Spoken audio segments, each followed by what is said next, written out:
preservation.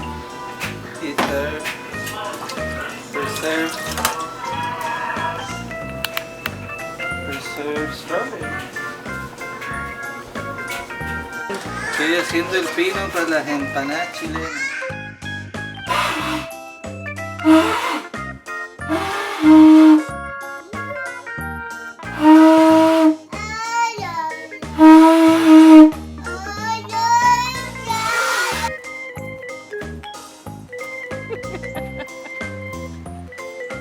We washed the pañales, and by we I mean Roger.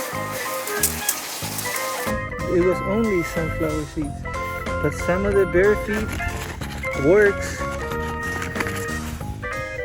and some doesn't. Roger finishes his day by making a pizza. 2 pizzas.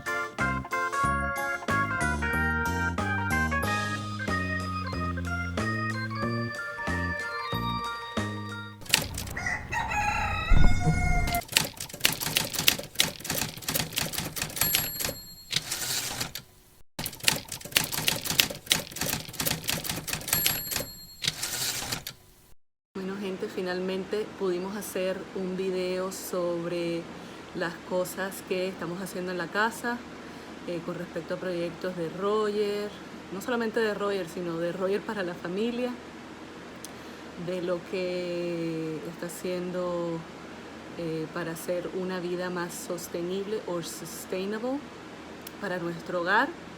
Entonces una de esas cosas es el sistema solar, como le digo yo. Suena un poco raro, pero es basically un sistema solar, right? A solar system that he's putting in place around the house para que tengamos un poquito más de ahorros con la electricidad. Bueno, pero él les va a explicar un poquito más de eso. Entonces, esta serie de video le vamos a llamar Roger Explains, ¿ok? Bueno, espero que les guste. Si tienen algunas preguntas, avísennos. Y vamos a tener un poquito más videos como estos, él explicando cada cosita que hacemos para mejorar nuestras vidas en ese sentido. Bueno, aquí les va.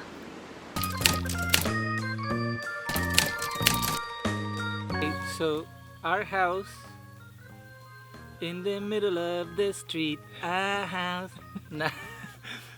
Our house, it's not in the middle of the street. It's in the middle of BFE. ¿Qué es eso? That's what this place is known around the area. We cannot put that on the vlog, man. This is a family vlog. Okay, well, Okay. you can bleep it. The solar thing started in Wilma.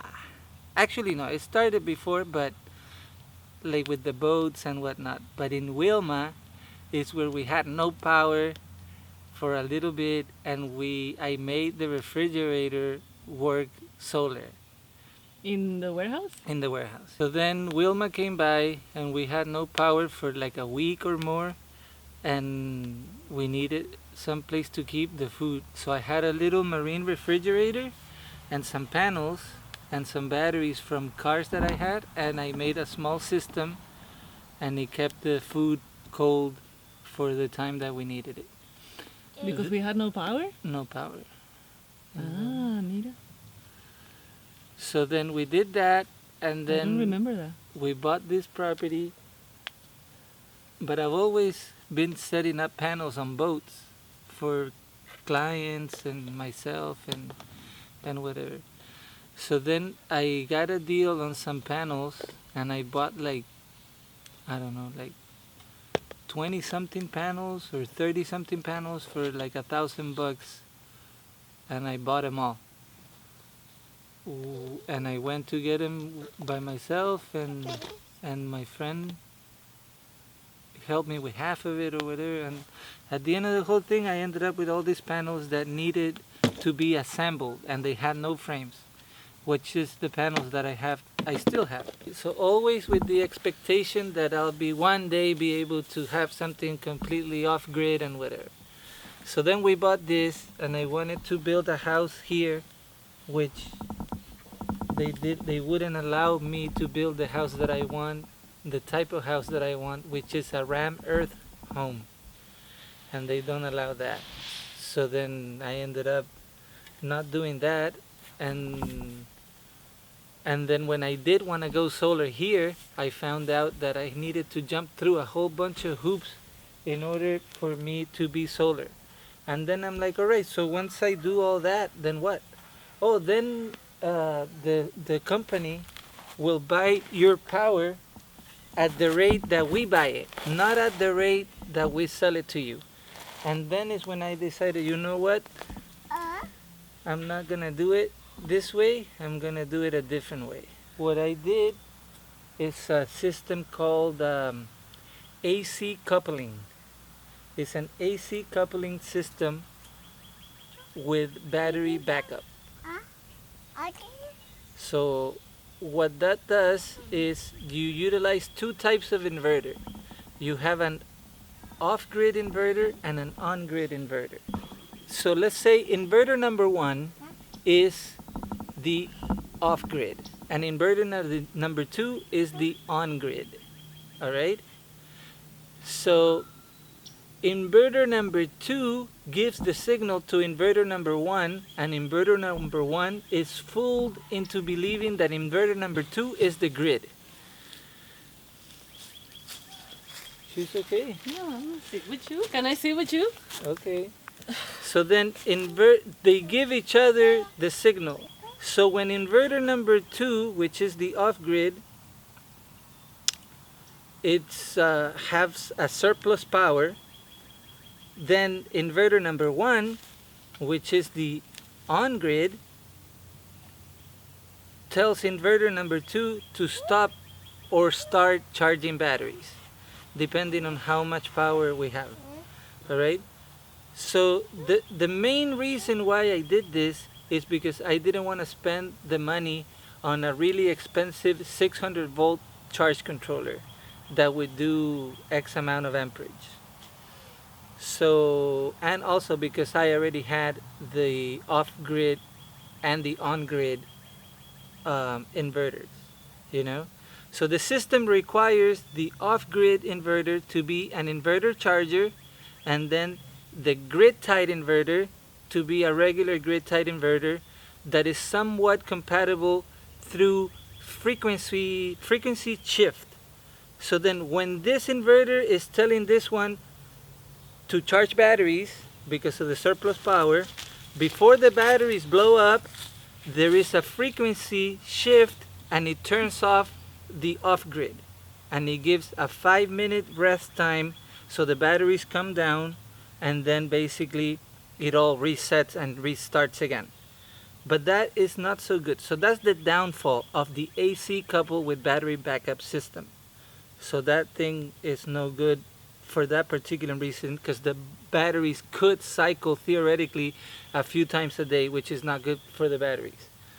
That's why when we lose power, we have to yeah, turn on the main. well, no, but that's why I'm telling you to use power when you can use power, so that the battery doesn't cycle and it's in that threshold in which it's still charging, but it's not overcharging that the power is lost, because then we lose 5 minutes of charging time. You know, and the sun, it starts dwindling more and more and more until there is no sun.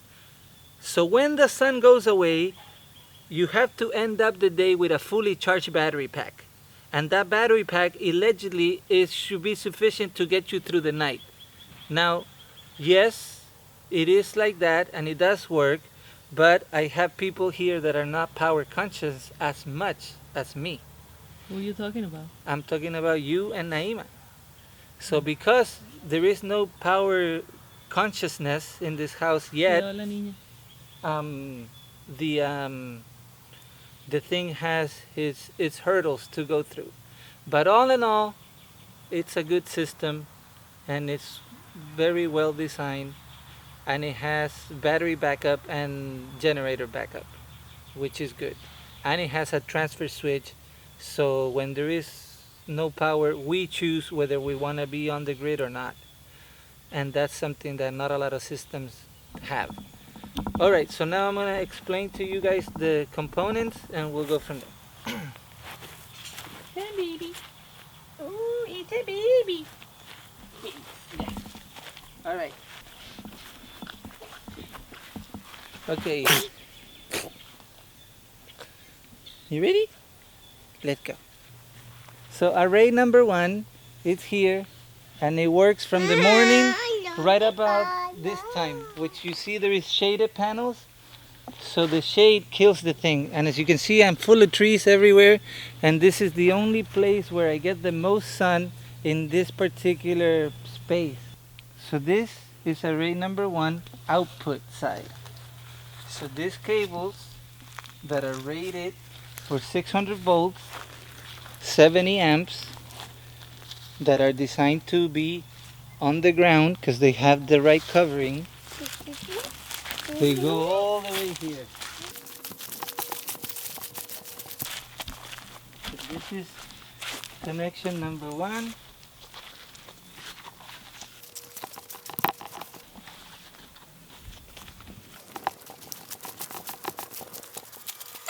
This guy here is the on-grid PV-mate inverter, and this here is the off-grid inverter.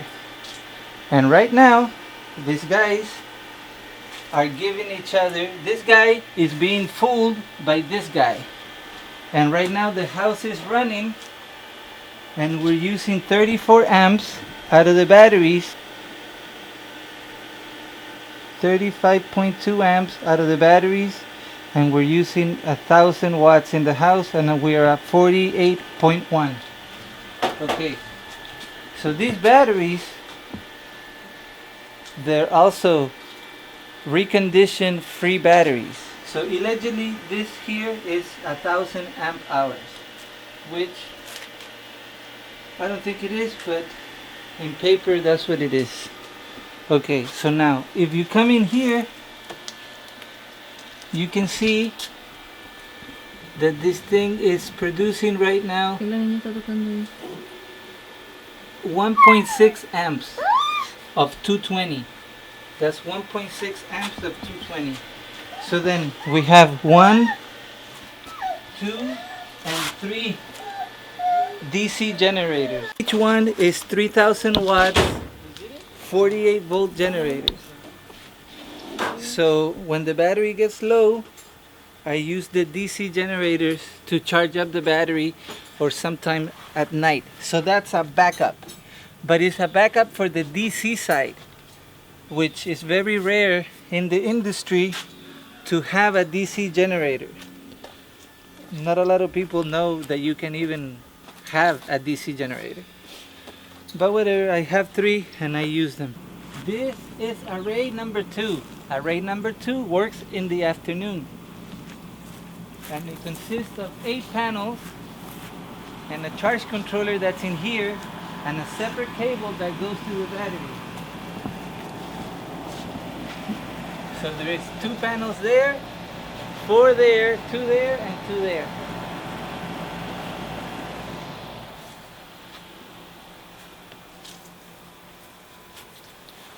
Why is it so messy? Because it needs to be.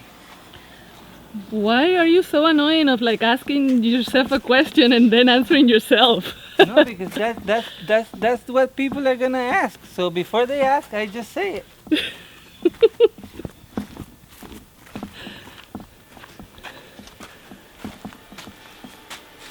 So then that cable on the afternoon comes to here. Right here. You see that? Look at that. That's amperage. And then that, you take this out at night, and you connect this here, and you charge with the generator. Well, another question: is the baby safe in your hands while Yes. you're doing this? Completely safe. Completely safe. The electricity has a very good quality. Electricity is one of the few things in this world that is perfect. Any imperfection in electricity equals boom. Do you see a boom? If there is no boom, that means it's perfect. Right, baby?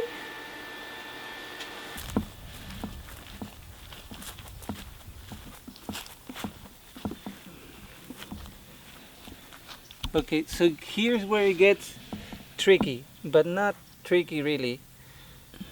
This switch here is what puts us to the power company or the solar company. You see PCSC.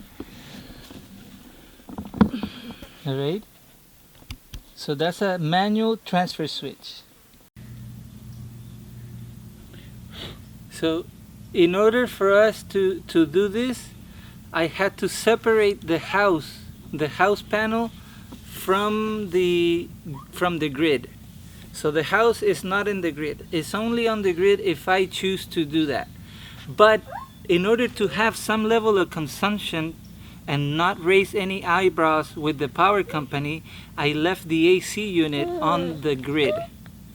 So I still consume from the grid only because I cannot get completely off the grid because it's not allowed here.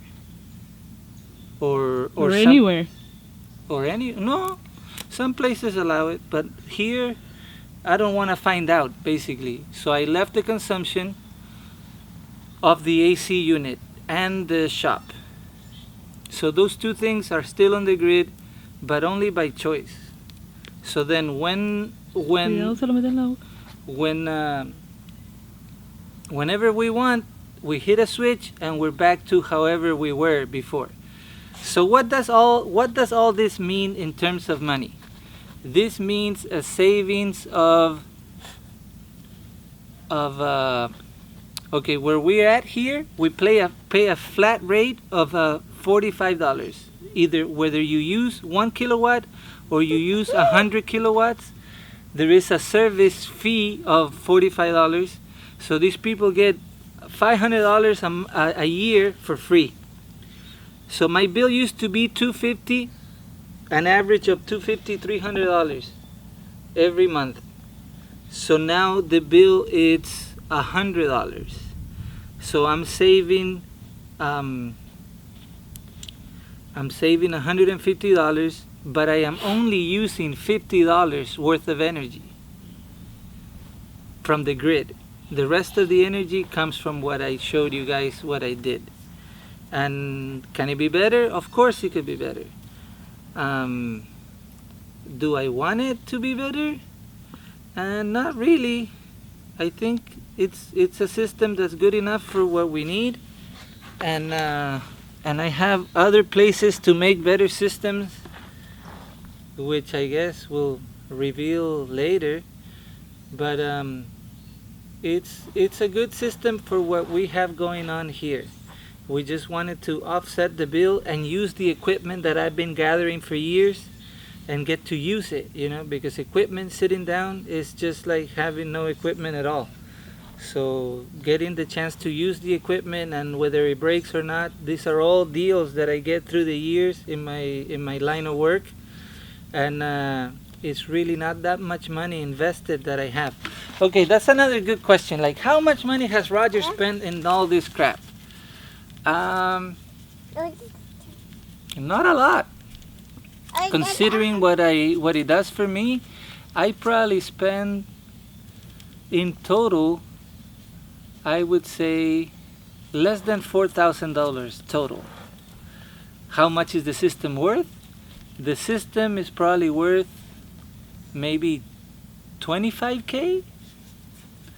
So now sweat equity, I spend a lot of sweat equity and backache, carrying batteries back and forth, and all of that. So will people that are into this crap, they have to be able to put some sweat equity into everything. Because if not, it's just going to dwindle your finances, and that's not sustainable. So in order to be sustainable, you got to sustainably use your own energy, your own physical energy, to turn it into profit, or to raise the profit margin by you using your own sustainable energy that you produce daily, that you're physically capable of doing all this stuff. Because anybody can go and pay somebody to do it, but if you're physically capable and you have the time and you're willing to put sweat equity into this stuff, then the savings begins. Otherwise, you'll be paying somebody to do it. And people like me get paid quite a bit. All right, so that's all. Bye.